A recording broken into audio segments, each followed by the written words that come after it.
এই কথা শুনিবা মাত্র তিনি অতিশয় আহ্লাদিত হইয়া বলিলেন, আপনার মনস্কাম পূর্ণ হইয়াছে। আপনি যে ব্যক্তির উল্লেখ করিলেন সে এই হতভাগ্যই আপনাকে 1 মাস কাল আপন আলয়ে রাখিয়াছিল। তাহার এই কথা শুনিয়া আমি চমকিয়া উঠিলাম। সবিশেষ অভিনিবেশ সহকারে কিয়ৎক্ষণ নিরীক্ষণ করিয়া তাহাকে চিনিতে পারিলাম।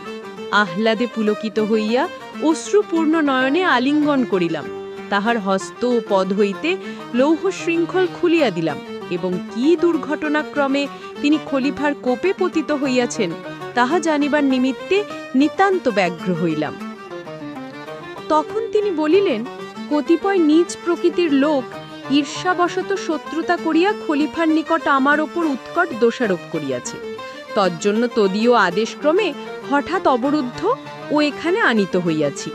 আসিবার সময় স্ত্রী, পুত্র, কন্যাদিগকে সহিত দেখা করিতে দেয় নাই। বোধ করি আমার প্রাণদণ্ড হইবে। অতএব আপনার নিকট বিনীত বাক্যে প্রার্থনা এই, আপনি অনুগ্রহ করিয়া আমার পরিবারবর্গের নিকট এই সংবাদ পাঠাইয়া দিবেন। তাহা হইলে আমি যথেষ্ট উপকৃত হইব। তাহার এই প্রার্থনা শুনিয়া আমি বলিলাম, না না, আপনি 1 মুহূর্তের জন্য প্রাণনাশের আশঙ্কা করিবেন না। আপনি এই মুহূর্ত হইতে স্বাধীন।